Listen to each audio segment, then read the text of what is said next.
Assalamu Walaikum. In this video, how to make text invisible in Google Docs. Let's begin. First of all, open your Google Docs document. I already opened to this document.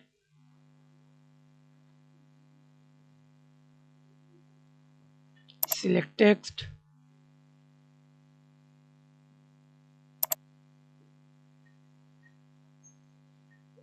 Go to text, font color, white.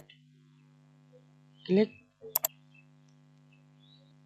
anywhere. Then now we can see this invisible text. And again visible text. And it's step 2. See this text without background, white. Simply select text, select text and change font color as background color.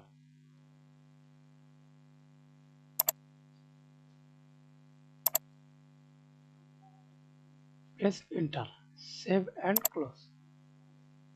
Thanks for watching video. Please subscribe to my channel, like, comment, share.